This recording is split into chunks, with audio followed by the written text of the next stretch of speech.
달빛처럼 포근한 옛 이야기, 월명야담입니다. 오늘도 건강과 웃음이 늘 함께 하시길 바랍니다. 구독과 좋아요로 함께 해주시면 더 많은 이야기를 들려드릴 수 있습니다. 자, 이제 달빛 같은 이야기 속으로 함께 걸어가 보겠습니다. 강우석은 장터 한 구석에 몸을 웅크린 채 하루하루를 근근히 버티고 있었습니다. 남루한 옷에 얼굴은 때로 얼룩졌고 사람들은 그를 지나치며 거지라 여겼지요. 하지만 우석의 눈빛만큼은 달랐습니다. 그 속에는 아직 꺼지지 않은 무언가가 남아 있었으니까요. 젊은 시절 그는 윤씨 양반가에서 머슴살이를 했던 적이 있었습니다. 비록 짧은 기간이었지만 그곳에서 보낸 나날들은 우석의 가슴 한편에 따뜻한 기억으로 남아 있었지요. 그때 만났던 두 자매, 서화와 서령. 언니인 서화는 차분하고 지혜로웠으며 동생 서령은 맑은 눈망울에 수줍음이 많았습니다. 우석이 마당을 쓸고 물을 깃던 어느 날 서령이 몰래 떡 한 조각을 건네며 수줍게 웃던 모습이 지금도 선합니다. 배고프지? 아무도 모르게 가져온 거니 얼른 먹어. 고맙습니다, 아씨. 그때 서화가 나타나 동생의 머리를 쓰다듬으며 말했지요. 서령아, 마음 쓰는 건 좋으나 너무 드러나지 않게 해야 한다. 세상이 호락호락하지 않으니까. 언니의 말에는 어딘가 슬픔이 묻어 있었습니다. 우석은 그 의미를 당시엔 알지 못했지요. 하지만 지금 생각해보니 서화는 이미 무언가를 눈치채고 있었던 것 같습니다.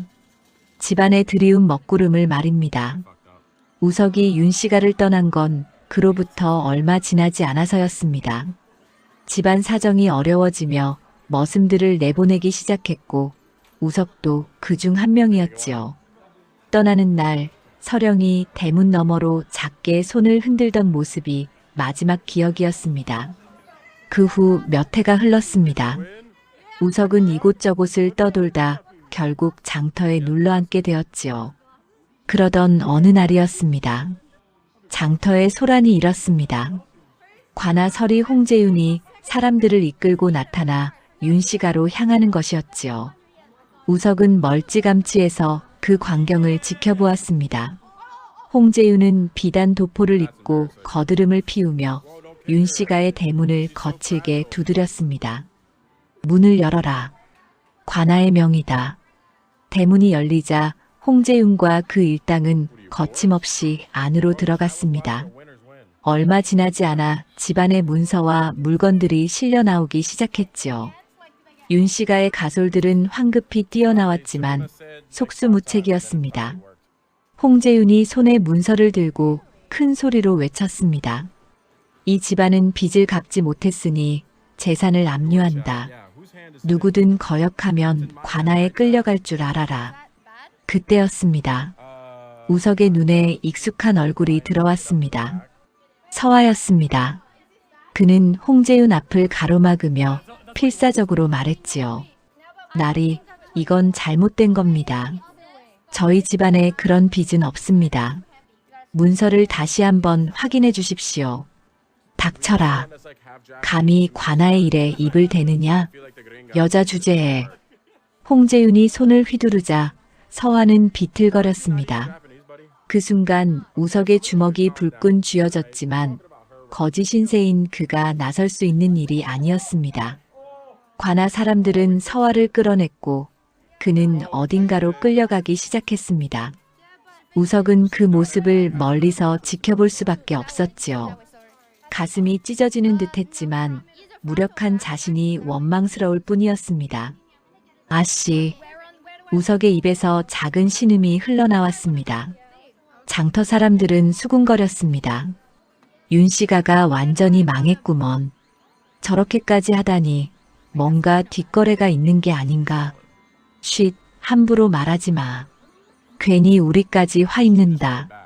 사람들의 말소리가 귓전을 맴돌았지만 우석의 머릿속은 오직 서화와 서령 자매 생각뿐이었습니다. 서령은 어디 있을까? 무사한 걸까? 우석은 그날 밤 잠을 이루지 못했습니다. 어둠 속에서 과거의 기억들이 되살아났습니다.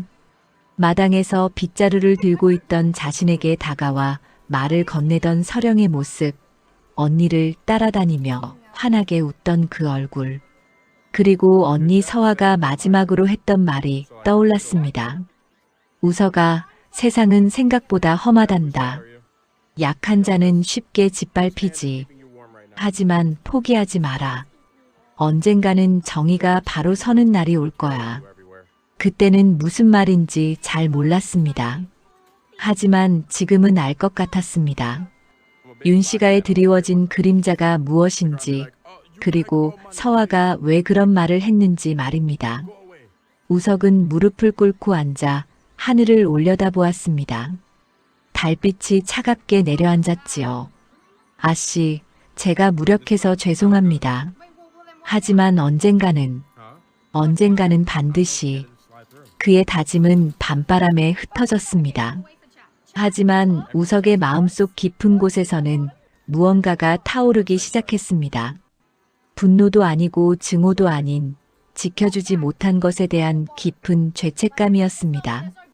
그리고 그 죄책감은 언젠가 반드시 갚아야 할 빚이 되어 우석의 가슴에 새겨졌지요. 장터는 여전히 시끄러웠고 사람들은 여전히 자신의 삶을 살아갔습니다. 하지만 우석만은 달라졌습니다. 이제 그는 더 이상 그저 하루하루를 견디는 거지가 아니었습니다. 언젠가 진실을 밝히고 서화 자매를 지켜줄 날을 기다리는 사람이 된 것입니다. 밤이 깊어갈수록 장터는 고요해졌습니다.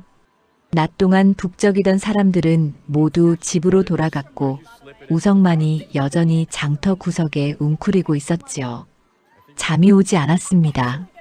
낮에 본 광경이 자꾸만 떠올랐으니까요.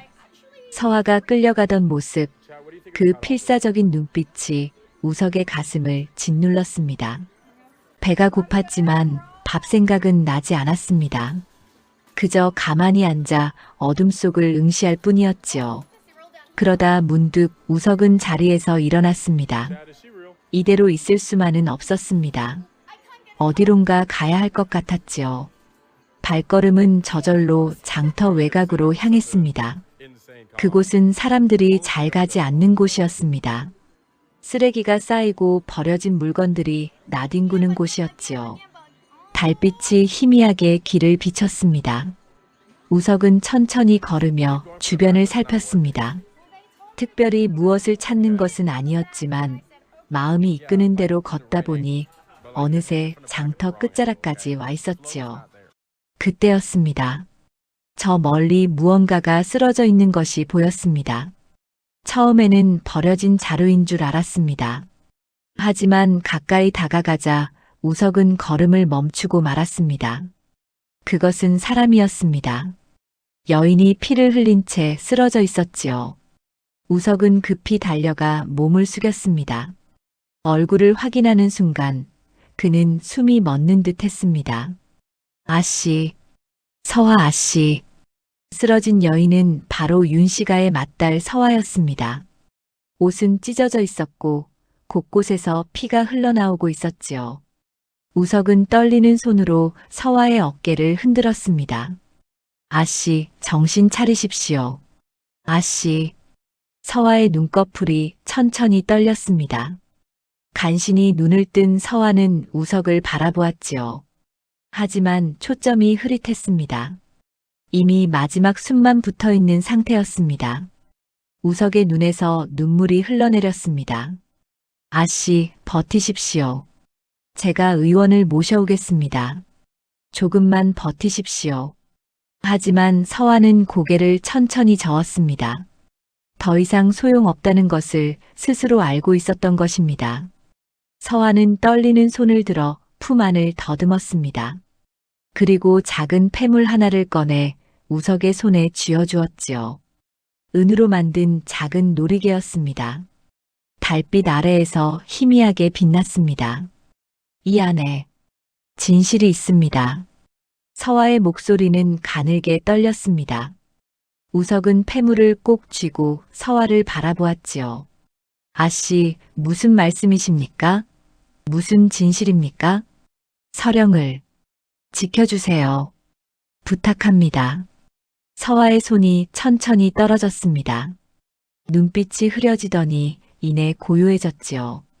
우석은 서화의 손을 꼭 잡고 울부짖었습니다. 아씨, 아씨. 이럴 수 없습니다. 깨어나십시오. 하지만 서화는 더 이상 대답하지 않았습니다. 따뜻했던 손은 점점 식어갔고 숨결은 완전히 멈췄습니다. 우석은 하늘을 올려다보며 주먹을 쥐었습니다. 분노와 슬픔이 뒤섞여 가슴을 짓눌렀지요. 한참을 그렇게 있던 우석은 조심스럽게 서화의 눈을 감겨주었습니다. 그리고 자신의 남루한 옷자락으로 서화의 몸을 덮어주었지요. 장터 외곽에 찬 바람이 불어왔지만 우석은 그 자리를 떠나지 못했습니다. 손에 쥔 폐물을 다시 한번 바라보았습니다. 달빛 아래서 자세히 살펴보니 폐물에는 작은 문양이 새겨져 있었습니다. 매화꽃 모양이었지요. 우석은 그 문양을 보는 순간 무언가가 떠올랐습니다. 과거 머슴살이를 하던 시절 안방에서 잠깐 본 적이 있는 문양이었습니다. 그때 서화가 어머니에게서 물려받은 물건이라고 했던 기억이 났지요. 그런데 왜 이것이 진실과 관련이 있다는 것일까요? 우석은 폐물을 품에 깊이 넣었습니다. 서화의 마지막 부탁을 저버릴 수 없었습니다. 서령을 지켜야 했습니다. 그리고 이 폐물 안에 숨겨진 진실을 반드시 밝혀내야 했지요. 우석은 천천히 자리에서 일어났습니다. 서화의 주검을 그대로 둘 수는 없었습니다. 장터 외곽 한쪽에 작은 구덩이를 파고 정성스럽게 서화를 묻어주었지요. 흙을 덮으며 우석은 다짐했습니다. 아씨, 약속하겠습니다. 서령 아씨를 반드시 지키겠습니다. 그리고 아씨를 이렇게 만든 자들을 반드시 밝혀내겠습니다. 무덤 위에 작은 돌을 올려놓고 우석은 긴 절을 올렸습니다. 마음속으로는 이미 결심이 굳어지고 있었습니다. 더 이상 무력한 거지로 살 수는 없었습니다. 서화의 유언을 이루기 위해서라도 움직여야 했지요. 밤은 깊어갔지만 우석의 눈빛은 더욱 또렷해졌습니다. 품속의 폐물이 따뜻하게 느껴졌습니다. 마치 서화가 자신을 믿고 맡긴 것처럼 말입니다. 우석은 장터로 돌아왔습니다. 하지만 이제는 달랐습니다. 그의 안에는 분명한 목표가 생겼습니다. 서령을 찾아야 했습니다. 그리고 폐물에 숨겨진 진실을 밝혀내야 했지요. 홍재윤과 그 일당이 저지른 일을 세상에 드러내야 했습니다. 서화의 죽음이 헛되지 않도록 말입니다. 장터 구석에 다시 자리를 잡은 우석은 폐물을 꺼내 한 번 더 바라보았습니다. 매화꽃 문양이 달빛 아래서 은은하게 빛났습니다. 우석은 그것을 가슴 깊이 간직하며 눈을 감았습니다. 내일부터는 달라질 것입니다. 이제는 그저 지켜보기만 하는 사람이 아니라 직접 움직이는 사람이 되어야 했으니까요. 며칠이 흘렀습니다. 우석은 장터를 돌아다니며 서령의 행방을 찾았습니다. 하지만 아무도 그를 본 사람이 없었지요. 윤씨가가 몰락한 뒤 서령이 어디로 갔는지 아는 사람이 없었습니다. 우석은 초조했습니다. 서화의 마지막 부탁을 지키려면 서령을 반드시 찾아야 했으니까요. 그러던 어느 날 오후였습니다. 우석은 장터 주막 앞을 지나가다 문득 걸음을 멈췄습니다. 주막 2층 다락방 창문에서 희미한 인기척이 느껴졌던 것입니다. 보통 그곳은 창고로 쓰이는 곳이었는데 사람이 있는 것 같았지요. 우석은 조심스럽게 주막 안으로 들어갔습니다. 주모가 상을 나르고 있었습니다. 주모, 2층은 사람이 있습니까? 없네. 그냥 짐만 쌓아둔 곳일세. 하지만 우석의 눈에는 주모의 표정이 어딘가 어색해 보였습니다. 무언가 숨기고 있는 듯 했지요. 우석은 더 이상 묻지 않고 주막을 나왔습니다. 하지만 마음속으로는 확신이 들었습니다. 분명 2층에 누군가 숨어 있을 것이라고 말입니다. 밤이 되자 우석은 다시 주막으로 향했습니다. 이번에는 뒷문으로 조용히 들어가 2층으로 올라갔지요. 낡은 나무 계단이 삐걱거렸지만 우석은 소리를 죽이며 한 걸음씩 올라갔습니다. 다락방 문 앞에 섰을 때 안에서 작은 숨소리가 들렸습니다. 우석은 조심스럽게 문을 열었습니다. 어둠 속에서 한 여인이 구석에 웅크리고 있었습니다. 남루한 옷을 입고 머리를 풀어 헤친 채였지요. 우석이 한 걸음 다가가자 여인이 깜짝 놀라며 뒤로 물러났습니다. 누구십니까? 떨리는 목소리였습니다. 우석은 천천히 무릎을 꿇고 앉았습니다. 여인을 놀라게 하지 않기 위해서였지요. 두려워 마십시오. 저는 해칠 사람이 아닙니다. 달빛이 창문으로 희미하게 들어왔습니다. 그 빛에 여인의 얼굴이 드러났지요. 우석은 숨이 멎는 듯 했습니다. 그 얼굴은 분명 서령이었습니다. 하지만 예전에 맑고 밝던 모습은 온데간데 없었습니다. 수척하고 겁에 질린 얼굴이었지요. 우석은 조심스럽게 입을 열었습니다. 서령, 아씨입니까? 여인이 움찔했습니다. 자신의 이름을 아는 사람이 나타나자 더욱 경계심이 생긴 것입니다. 당신은 누구십니까? 어찌 제 이름을 아십니까? 저는 우석입니다. 강우석. 예전에 윤씨가에서 머슴살이를 했던. 서령의 눈이 커졌습니다. 어둠 속에서도 그 놀람이 느껴졌지요. 우석? 그 우석입니까? 그렇습니다, 아씨. 서령은 한참을 우석을 바라보았습니다. 믿기지 않는다는 표정이었지요. 하지만 이내 눈물이 흘러내렸습니다. 정말 우석입니까? 살아계셨군요. 예, 아씨. 저도 아씨를 찾고 있었습니다. 서령은 손으로 얼굴을 가렸습니다. 그동안 혼자 견뎌온 두려움과 외로움이 한꺼번에 쏟아져 나오는 듯 했지요. 우석은 가만히 기다려 주었습니다. 한참 뒤 서령이 고개를 들었습니다. 우석, 제가 이렇게 된 건 집안이 몰락한 뒤부터입니다. 알고 있습니다. 제가 그날 장터에서 보았습니다. 서령은 떨리는 목소리로 말을 이었습니다. 외척들이 횡포를 부렸습니다. 집안의 재산을 빼앗고 저를 어디론가 팔아넘기려 했지요. 그래서 도망쳤습니다. 주모께서 숨겨주셨습니다. 서화 아씨는, 언니께서는 어찌 되셨습니까? 서령의 얼굴이 창백해졌습니다. 언니는 그날 이후 소식이 없습니다. 어디로 끌려갔는지 알 수가 없어요. 혹시 우석이 아십니까? 우석은 잠시 망설였습니다. 어떻게 말해야 할지 몰랐지요. 하지만 숨길 수는 없었습니다. 우석은 천천히 품에서 폐물을 꺼냈습니다. 달빛에 은은하게 빛나는 매화꽃 문양이 드러났습니다. 서령은 그것을 보는 순간 숨을 삼켰습니다.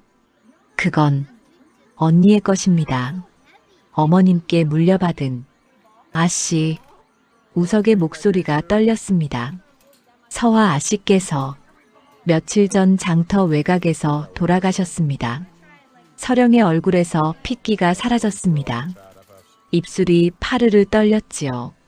무슨 말씀이십니까? 제가 발견했을 때는 이미 마지막이었습니다. 아씨께서는 이 폐물을 제게 건네시며 말씀하셨습니다. 이 안에 진실이 있다고, 서령 아씨를 지켜달라고. 서령은 그 자리에 주저앉았습니다. 온몸이 떨렸고 눈물이 끝없이 흘러내렸지요. 언니. 우석은 가만히 서령 곁에 앉았습니다. 위로의 말을 찾을 수 없었습니다. 그저 곁에 있어줄 수밖에 없었지요. 한참을 흐느끼던 서령이 고개를 들었습니다. 눈은 붉게 충혈되어 있었지만 그 안에는 무언가 단단한 것이 자리 잡고 있었습니다. 언니의 죽음이 우연이 아니라는 말씀이시지요? 우석은 고개를 끄덕였습니다. 그렇습니다. 누군가 서와 아 씨를 해한 것입니다. 누가 그런 짓을 했습니까? 아직은 모릅니다. 하지만 분명한 건 홍재윤과 관련이 있을 것이라는 점입니다. 서령의 눈빛이 차갑게 변했습니다. 홍재윤, 그자가 저희 집안을 이렇게 만든 것도 모자라 언니까지. 아씨, 우리가 힘을 합쳐야 합니다. 서와 아씨의 원한을 풀어드려야 합니다. 서령은 폐물을 바라보았습니다. 언니가 마지막으로 남긴 것이었지요. 그리고 그 안에 진실이 숨어 있다는 말. 서령은 폐물을 꼭 쥐고 우석을 바라보았습니다. 우석, 함께 해주시겠습니까? 물론입니다, 아씨. 이미 약속했습니다. 아씨를 지키겠다고. 두 사람은 어둠 속에서 서로를 바라보았습니다. 각자의 가슴 속에는 서화에 대한 그리움과 진실을 밝히겠다는 다짐이 타오르고 있었습니다. 이제 두 사람의 싸움이 시작되는 것입니다. 다락방의 밤은 깊어갔습니다. 촛불 하나가 어둠을 밝히고 있었지요. 서령은 눈물을 닦으며 천천히 입을 열었습니다. 우석은 조용히 귀를 기울였습니다. 서령이 들려줄 이야기가 모든 것의 시작이 될 것이라는 걸 알았으니까요. 우석, 저희 집안이 어떻게 이렇게 되었는지 아십니까? 관아에서 빚을 갚지 못했다고 들었습니다. 서령은 고개를 저었습니다. 그건 거짓입니다. 저희 집안에는 그런 빚이 없었습니다. 아버님께서는 평생 빚 한 푼 지지 않고 사셨지요. 오히려 남에게 베풀기를 좋아하셨습니다. 그럼 어찌 된 일입니까? 서령은 깊은 한숨을 내쉬었습니다. 홍재윤입니다. 그자가 문서를 위조했습니다. 마치 저희 아버님께서 큰 돈을 빌린 것처럼 꾸며 놓았지요. 관아의 도장까지 찍혀 있었습니다. 우석의 눈빛이 차갑게 가라앉았습니다. 관아 서리가 그런 짓을 했다는 말입니까? 그렇습니다. 홍재윤은 관아에서 일하며 문서를 다루는 자리에 있었습니다. 그 권한을 이용해 온갖 나쁜 짓을 저질렀지요. 저희 집안만이 아닙니다. 다른 양반가들도 그자의 손에 망한 곳이 여럿 있습니다. 그런 일을 왜 아무도 막지 못했습니까? 서령의 목소리가 떨렸습니다. 두려웠기 때문입니다. 홍재윤은 관아의 힘을 등에 업고 있었습니다. 그자에게 맞서는 자는 모두 화를 당했지요. 서와 언니가 그 증거를 찾으려 했습니다. 증거를 말입니까? 예. 언니는 홍재윤이 저지른 일들을 밝혀내려 했습니다. 밤마다 몰래 나가 이것저것 알아보셨지요. 그러다 서령의 목소리가 끊겼습니다. 우석은 고개를 숙였습니다. 서화가 왜 그렇게 죽어야 했는지 이제 알 것 같았습니다. 진실을 알았기 때문에 제거된 것이었지요. 잠시 침묵이 흘렀습니다. 그때 밖에서 인기척이 들렸습니다. 두 사람은 숨을 죽였지요. 발소리가 점점 가까워지더니 문 앞에서 멈췄습니다. 우석은 긴장했습니다. 하지만 다행히 발소리는 다시 멀어져 갔습니다. 한숨을 내쉰 우석이 서령을 바라보았습니다. 아씨, 여기는 오래 있을 곳이 못 됩니다. 언젠가 들킬 것입니다.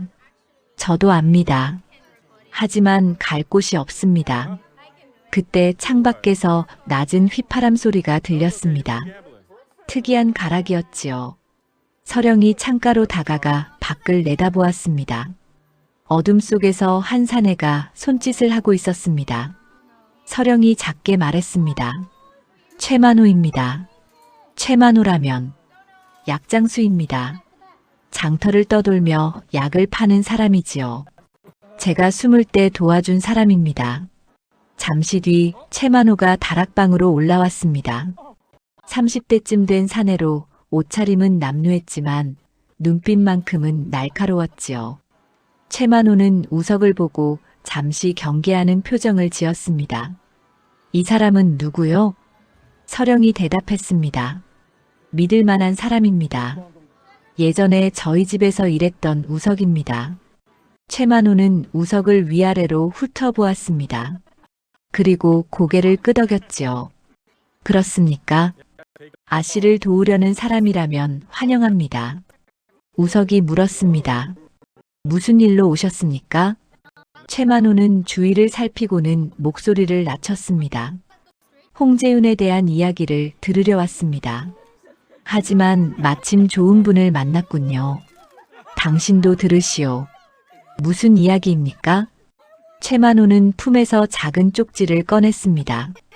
제가 장터를 돌아다니다 보니 이것저것 귀동냥을 하게 됩니다. 그러다 알게 된 것인데 홍재윤이 장터 외곽에 창고를 하나 두고 있습니다.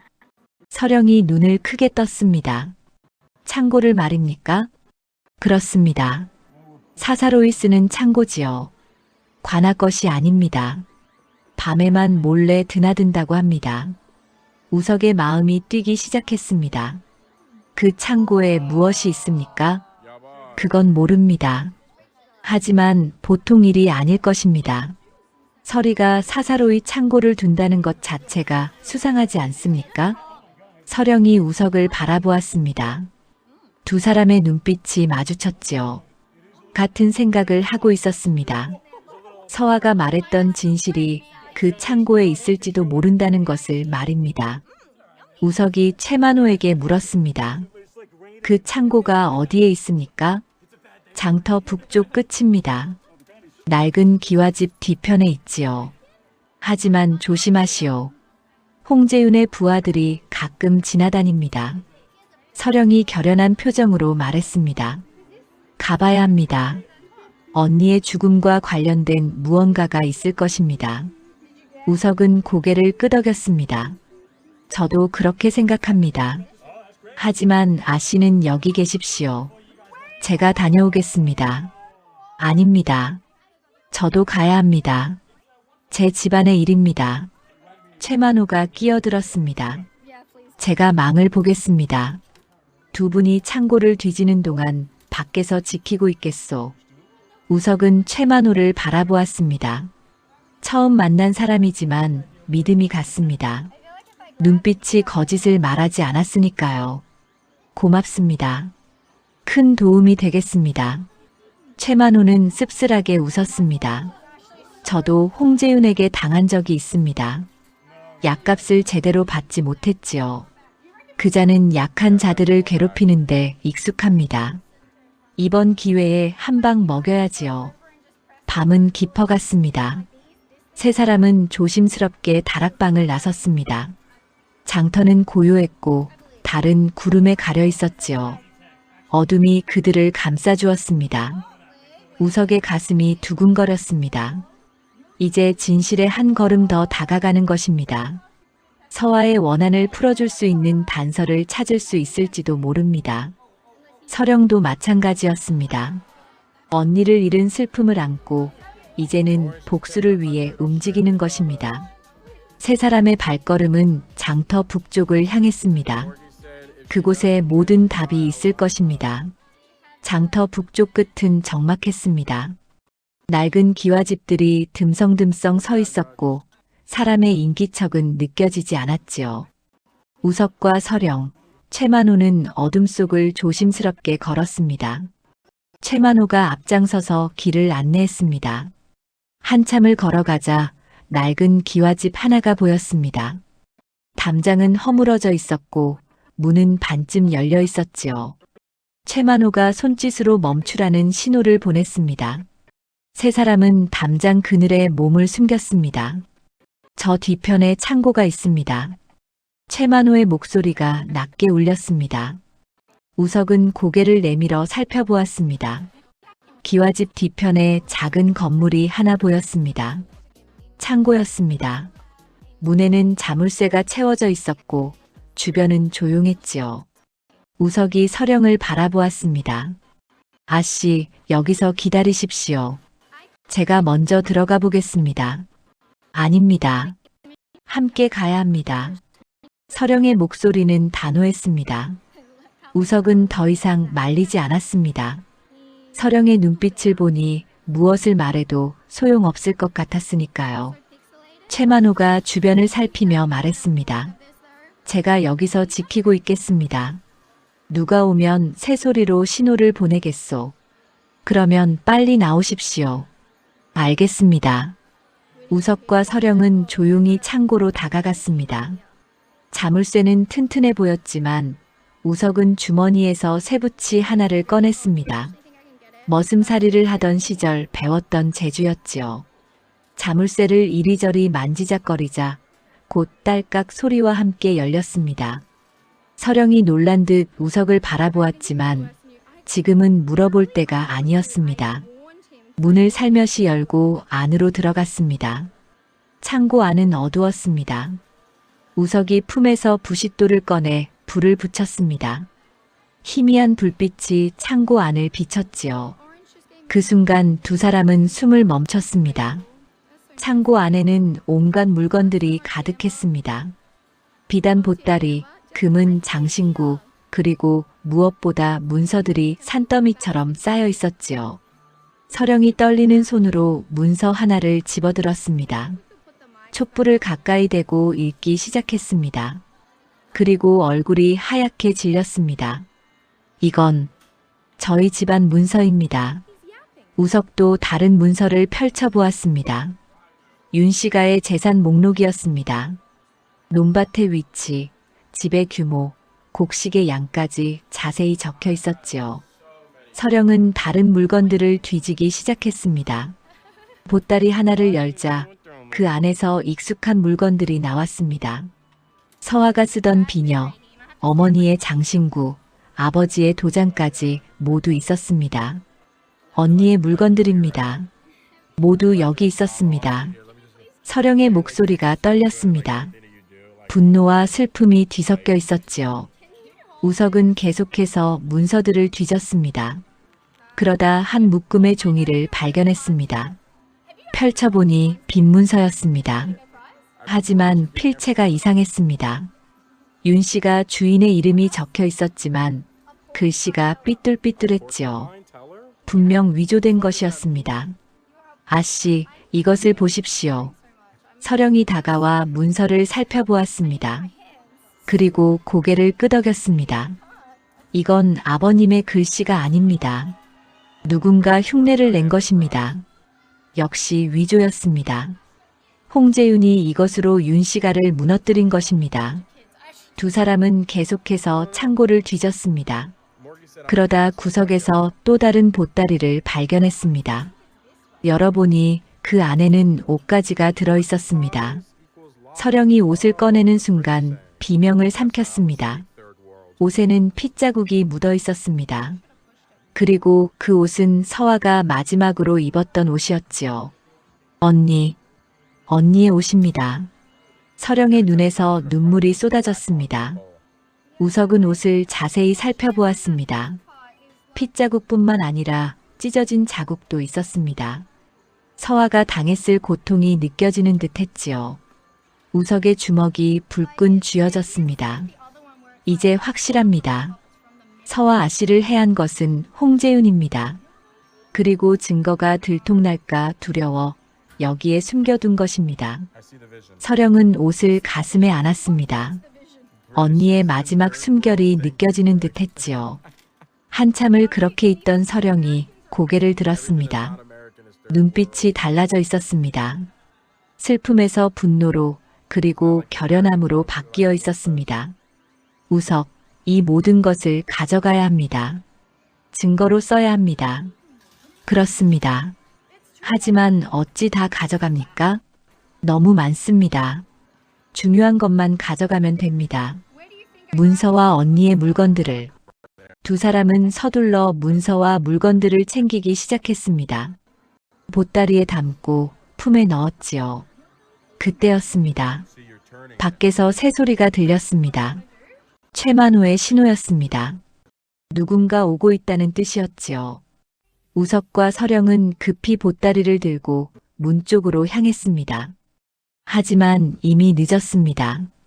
창고 문이 활짝 열리며 몇몇 사내들이 들어섰습니다. 그리고 그 뒤로 홍재윤이 나타났지요. 이런 생쥐들이 덫에 걸렸구나. 홍재윤의 목소리는 차갑고 비웃음이 섞여 있었습니다. 우석은 서령을 뒤로 감싸며 홍재윤을 노려보았습니다. 홍재윤, 당신이 한 짓을 이제 세상이 알게 될 것이오. 세상이 안다고? 허허, 웃기는 소리 하는구나. 너 같은 거지와 몰락한 양반댁 딸이 무엇을 할 수 있겠느냐? 홍재윤이 손짓을 하자 부하들이 우석과 서령을 둘러쌌습니다. 우석은 보따리를 꼭 쥐고 뒤로 물러섰습니다.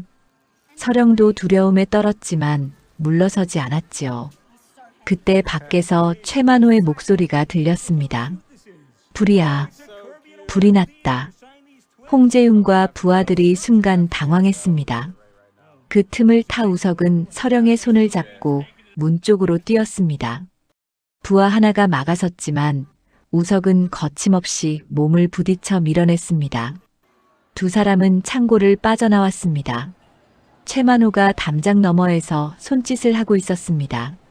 우석과 서령은 최만호를 따라 어둠 속으로 사라졌습니다.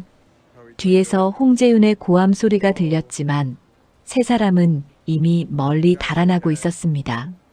숨이 턱까지 찼지만 멈출 수 없었습니다.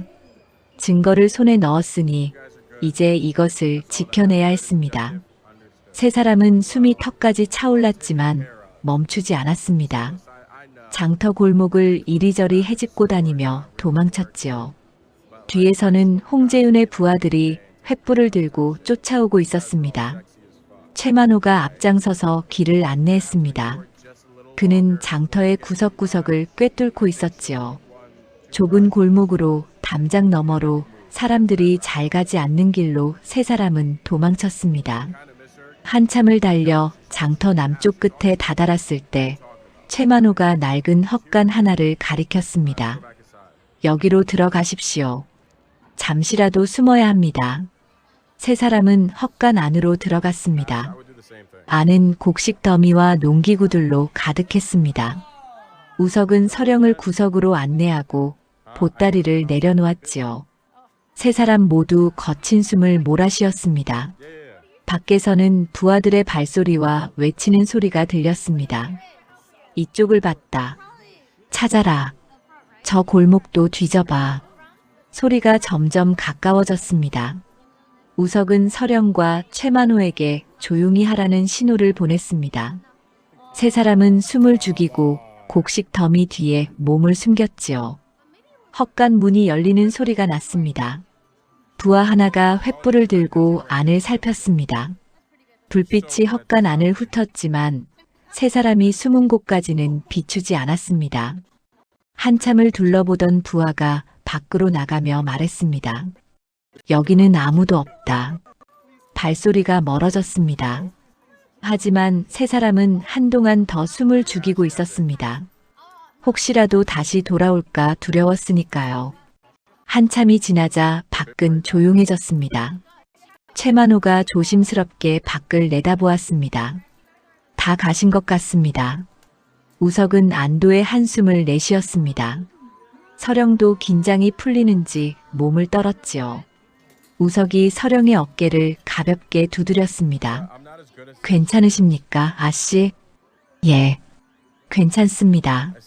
하지만 서령의 얼굴은 창백했습니다. 방금 전 일이 얼마나 아찔했는지 느껴지는 듯 했지요. 최만호가 보따리를 들여다보며 말했습니다. 증거는 무사합니다. 다행입니다. 우석은 고개를 끄덕였습니다. 하지만 마음이 편치 않았습니다.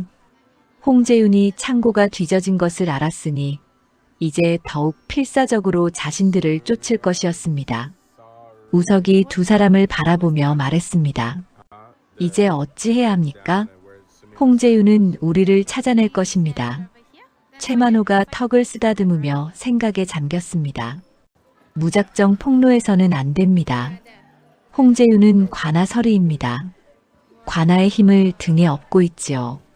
우리가 아무리 증거를 들이밀어도 그자가 뒤집어 씌울 수 있습니다. 그럼 어찌 하란 말입니까? 서령이 초조하게 물었습니다. 최만호가 잠시 생각하더니 말했습니다. 문서를 읽을 줄 아는 사람에게 먼저 보여야 합니다. 제대로 된 어르신께 말입니다. 우석의 눈이 빛났습니다. 훈장 어르신을 말씀하시는 겁니까?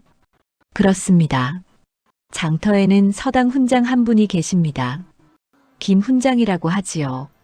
그분은 정직하고 학식이 높습니다.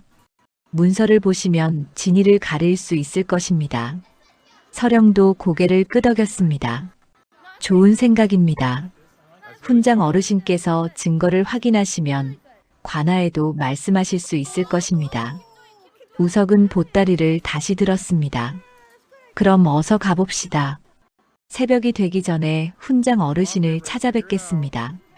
세 사람은 조심스럽게 헛간을 나섰습니다. 밤은 아직 깊었고 장터는 여전히 고요했지요. 최만호의 안내로 서당으로 향했습니다. 서당은 장터 동쪽 끝에 있었습니다. 작은 기와집이었지만 단정하게 관리되어 있었지요. 대문을 두드리자 한참 뒤 안에서 목소리가 들렸습니다. 누구시오? 훈장 어르신, 급한 일로 왔습니다. 문을 열어주십시오. 최만호가 대답했습니다. 잠시 후 문이 열렸습니다. 60줄의 어르신이 등불을 들고 서 계셨지요. 백발의 수염이 허연 분이었습니다. 김 훈장은 세 사람을 보며 눈살을 찌푸렸습니다. 이 밤중에 무슨 일이시오? 최만호가 공손하게 절을 했습니다. 어르신, 큰일입니다. 저희가 증거를 가지고 왔습니다. 어르신께서 확인해 주셔야 합니다. 증거라니 무슨 증거를 말하는 것이오? 우석이 앞으로 나서며 보따리를 내밀었습니다. 홍재윤이 저지른 일의 증거입니다. 문서 위조와 재산 탈취의 증거를 여기 가지고 왔습니다. 김 훈장의 표정이 굳어졌습니다. 그는 잠시 세 사람을 바라보다가 안으로 들라는 손짓을 했습니다. 세 사람은 안방으로 안내받았습니다. 김 훈장은 촛불을 여러 개 켜고 우석이 가져온 문서들을 하나하나 펼쳐보았습니다. 한참을 읽던 김 훈장의 얼굴이 점점 심각해졌습니다. 서령이 떨리는 목소리로 말했습니다. 어르신, 이 문서들이 위조된 것이 맞습니까? 김 훈장은 고개를 끄덕였습니다. 그렇죠. 이 문서들은 분명 위조되었소. 필체가 흉내를 낸 것이고 도장도 제대로 찍히지 않았소. 관아 문서라고 하기엔 너무 조잡하오. 우석의 가슴이 뛰었습니다. 그럼 이것으로 홍재윤의 죄를 밝힐 수 있습니까? 김 훈장은 한숨을 내쉬었습니다. 밝힐 수는 있소. 하지만 쉽지 않을 것이오. 홍재윤은 관아의 뿌리를 깊이 박고 있소. 그자를 고발하려면 제대로 된 절차를 밟아야 하오.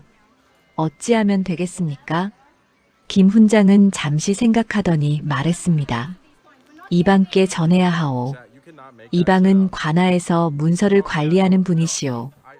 홍재윤보다 높은 자리에 계시지. 이방께서 이 문서를 보시면 조사에 나서실 것이오. 서령이 눈물을 글썽이며 말했습니다.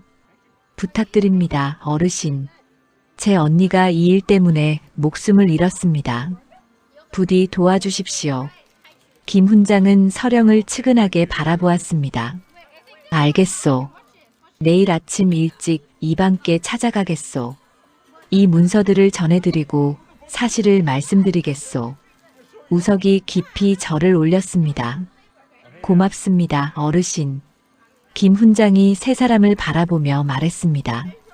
하지만 조심하시오. 홍재윤이 당신들을 찾고 있을 것이오. 내일까지는 여기 숨어 계시오. 내가 이방을 만나고 오면 그때 밖으로 나가도 돼오. 세 사람은 고개를 끄덕였습니다. 김 훈장의 도움으로 드디어 희망이 보이기 시작했습니다. 이제 관아가 움직이면 홍재윤의 죄가 드러날 것입니다. 서화의 원한도 풀릴 것이고 윤씨가의 명예도 되찾을 것입니다. 하지만 아직 끝이 아니었습니다. 홍재윤이 가만히 있을 리 없었으니까요. 날이 밝았습니다. 김 훈장은 일찍 서당을 나서 관아로 향했습니다. 우석과 서령, 최만호는 안방에 남아 초조하게 기다렸지요. 창밖으로는 장터의 아침이 시작되고 있었습니다. 사람들의 목소리가 들렸고 상인들이 물건을 펼치는 소리가 났습니다. 하지만 세 사람은 밖으로 나갈 수 없었습니다. 홍재윤의 부하들이 여전히 장터를 돌아다니며 자신들을 찾고 있을 테니까요. 서령은 창가에 앉아 밖을 내다보았습니다. 언니 서아가 생각났습니다. 만약 언니가 살아계셨다면 지금 이 순간을 함께 했을 텐데 말입니다. 눈시울이 붉어졌지만 눈물을 참았습니다. 이제 울 때가 아니었습니다. 언니의 원한을 풀어야 할 때였지요. 한나절이 지나고 오후가 되었을 무렵 김 훈장이 돌아왔습니다. 얼굴에는 안도의 빛이 서려 있었지요. 세 사람이 급히 일어나 맞이했습니다. 어르신, 어찌 되었습니까? 우석이 다급하게 물었습니다. 김 훈장은 자리에 앉으며 천천히 말했습니다. 이방께서 문서를 확인하셨소. 그리고 크게 놀라셨소. 홍재윤이 이런 짓을 저질렀다는 사실에 분노하셨지요. 서령이 눈을 빛냈습니다. 그럼 조사를 하신다는 말씀입니까? 그렇죠. 이방께서 직접 나서시기로 하셨소. 곧 관아 사람들이 홍재윤을 소환할 것이요. 그리고 당신들의 진술도 들으실 것이요. 최만호가 안도의 한숨을 내쉬었습니다. 드디어 일이 풀리는구려. 하지만 김 훈장의 표정은 여전히 심각했습니다. 아직 방심해서는 안 돼요. 홍재윤이 어떻게 나올지 모르오. 그자는 교활하오. 끝까지 발버둥 칠 것이오. 우석은 고개를 끄덕였습니다. 김 훈장의 말이 맞았습니다. 홍재윤이 순순히 당할 리 없었으니까요. 그때 밖에서 북소리가 울렸습니다. 관아에서 사람들을 모으는 소리였지요. 김 훈장이 창밖을 내다보며 말했습니다. 관아에서 사람을 부르고 있소. 아마 홍재윤을 소환하는 것 같소. 세 사람도 창가로 다가갔습니다. 장터에 사람들이 모여들기 시작했습니다. 관아 사람들이 북을 치며 외쳤습니다. 장터에 계신 모든 이들은 모이시오. 관아에서 중대한 발표가 있을 것이오. 사람들이 웅성거리며 모여들었습니다. 무슨 일인가 궁금해하는 표정들이었지요. 잠시 후 이방이 나타났습니다. 관복을 단정히 입은 50줄의 관리였습니다. 얼굴에는 엄숙함이 서려 있었지요. 이방이 사람들 앞에 서서 말했습니다.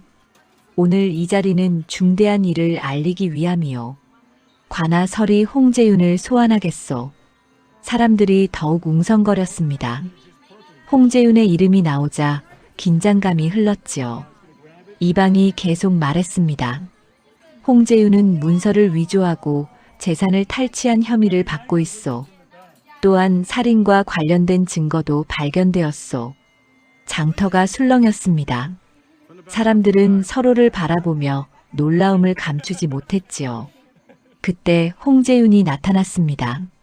비단 도포를 입고 거드름을 피우며 걸어왔지만 얼굴에는 당황한 빛이 역력했습니다. 이방날이 무슨 말씀이십니까? 제가 무슨 짓을 했다는 것입니까? 이방이 차갑게 말했습니다. 홍재윤, 내가 확보한 문서를 보았소. 윤씨가의 빈 문서가 위조되었소. 그리고 그 외에도 여러 집안의 문서가 조작되어 있었소. 홍재윤의 얼굴이 하얗게 질렸습니다. 그건 오해입니다. 저는 그런 짓을 하지 않았습니다. 오해라고? 그럼 내 창고에서 발견된 물건들은 무엇이오? 윤씨가의 재산, 서화의 유품들이 모두 당신 창고에 있었소. 홍재윤은 말문이 막혔습니다. 변명할 거리를 찾지 못했지요. 주변 사람들이 수군거렸습니다. 저런 짓을 하고 있었다니. 윤씨가가 억울하게 당한 거였구먼. 서화 아씨가 돌아가신 것도 저자 때문이란 말인가. 이방이 손을 들어 사람들을 조용히 시켰습니다. 그리고 김 훈장을 바라보며 말했습니다. 훈장 어르신, 증인들을 데려오시오. 김 훈장이 서당 안으로 들어가 우석과 서령을 데리고 나왔습니다. 두 사람이 사람들 앞에 서자 장터가 다시 술렁였습니다. 홍재윤은 두 사람을 보고 이를 갈았습니다. 저자들입니까? 저자들이 거짓을 꾸민 것입니다. 이방이 홍재윤을 노려보았습니다. 입 닥치시오. 이제 증인의 진술을 들을 것이오. 우석이 앞으로 나섰습니다. 떨렸지만 목소리를 가다듬었습니다. 저는 며칠 전 장터 외곽에서 서와 아씨를 발견했습니다. 아씨께서는 피를 흘리며 쓰러져 계셨습니다. 마지막 숨을 거두시기 전 이 폐물을 건네시며 진실을 밝혀달라고 하셨습니다. 우석이 폐물을 꺼내 이방에게 보였습니다. 이방은 폐물을 받아 살펴보았지요. 이것이 서와의 것이 맞소? 서령이 앞으로 나서며 대답했습니다. 그렇습니다. 이것은 언니께서 어머님께 물려받으신 것입니다. 언니는 이것을 늘 지니고 다니셨습니다. 서령의 목소리가 떨렸습니다. 하지만 당당했습니다. 홍재윤은 저희 집안을 무너뜨렸습니다. 거짓 문서로 재산을 빼앗고 진실을 알려던 언니를 해쳤습니다. 홍재윤이 소리쳤습니다. 거짓말입니다. 제가 언제 그런 짓을 했습니까? 이방이 부하에게 손짓을 했습니다. 부하가 보따리를 가져와 펼쳤습니다. 그 안에는 창고에서 가져온 문서들과 물건들이 들어있었지요. 이방이 하나하나 들어보이며 말했습니다. 이것이 증거요. 위조된 문서, 탈취한 재산, 그리고 서와의 핏자국 묻은 옷. 모두 당신 창고에서 나온 것이요. 홍재윤은 더 이상 변명할 수 없었습니다. 얼굴이 새하얗게 질렸고 다리가 후들거렸지요. 이방이 차갑게 명령했습니다. 홍재윤을 잡아라. 관아로 끌고 가겠다. 관아 군사들이 달려들어 홍재윤을 붙잡았습니다. 홍재윤은 발버둥쳤지만 소용없었습니다. 놓아라. 내가 누군지 아느냐? 나는 관아설이다. 이제는 아니요. 당신은 죄인일 뿐이요. 이방의 말에 장터 사람들이 환호했습니다. 드디어 정의가 바로 선 것입니다. 우석과 서령은 서로를 바라보았습니다. 눈에는 눈물이 맺혔지만 그것은 슬픔이 아니라 안도의 눈물이었습니다. 서와의 원한이 조금씩 풀려가고 있었으니까요. 석 달이 흘렀습니다. 관아에서는 홍재윤에 대한 조사가 마무리되었습니다. 증거가 명백했기에 판결은 빠르게 내려졌지요. 홍재윤은 문서 위조, 재산 탈취, 그리고 살인 교사의 죄로 귀양을 가게 되었습니다. 그의 재산은 모두 몰수되었고 피해를 입은 집안들에게 돌려주기로 했습니다. 윤 씨가도 그 중 하나였습니다. 빼앗겼던 땅과 집, 그리고 문서들이 모두 서령에게 돌아왔습니다. 집안의 명예도 되찾았지요. 장터 사람들은 서령을 보며 고개를 숙였습니다. 억울하게 몰락했던 양반댁 딸이 마침내 정당한 자리를 되찾은 것입니다. 어느 가을날 오후였습니다. 서령은 되찾은 집 마당에 서 있었습니다. 집은 비어 있었지만 깨끗하게 청소되어 있었지요. 관아에서 사람을 보내 정리해 준 것이었습니다. 서령은 천천히 집 안을 둘러보았습니다. 안방, 사랑채, 부엌. 모든 것이 예전 그대로였지만 사람이 없어 쓸쓸했습니다. 아버지도 어머니도 언니도 모두 떠나고 이제는 자신만 남았습니다. 서령은 언니의 방으로 들어갔습니다. 방문을 열자 먼지가 날렸지요. 서령은 조심스럽게 안으로 들어가 언니가 앉아있던 자리에 앉았습니다. 눈물이 흘러내렸습니다. 언니, 이제 한이 풀렸습니다. 홍재윤은 벌을 받았고 저희 집안의 명예도 되찾았습니다. 목소리가 떨렸지만 계속 말을 이었습니다. 하지만 언니가 없으니 이 모든 것이 무슨 소용입니까? 언니가 돌아오신다면 이 모든 것을 버려도 좋을 텐데. 한참을 울던 서령은 눈물을 닦고 일어났습니다. 우석이 기다리고 있었습니다. 서령은 마당으로 나가 우석을 바라보았습니다. 우석은 대문 밖에 서서 조용히 기다리고 있었지요. 서령이 다가가자 우석이 고개를 숙였습니다. 아씨, 이제 집도 되찾으셨으니 저는 물러가겠습니다. 서령은 고개를 저었습니다. 아닙니다, 우석. 당신이 아니었다면 이 모든 것이 불가능했을 것입니다. 저는 마땅히 해야 할 일을 했을 뿐입니다. 우석의 목소리는 담담했습니다. 하지만 서령은 그 안에 숨겨진 마음을 느낄 수 있었습니다. 우석은 자책하고 있었습니다.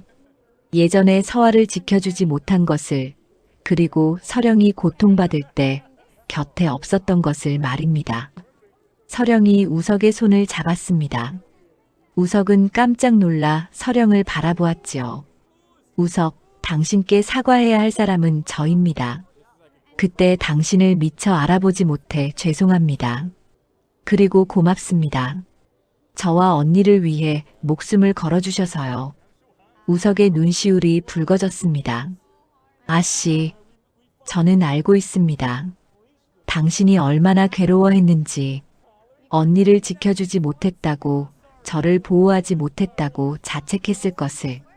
서령의 목소리는 따뜻했습니다. 하지만 우석, 당신 덕분에 언니의 원한이 풀렸습니다. 당신이 아니었다면 언니는 그저 사라진 사람으로 남았을 것입니다.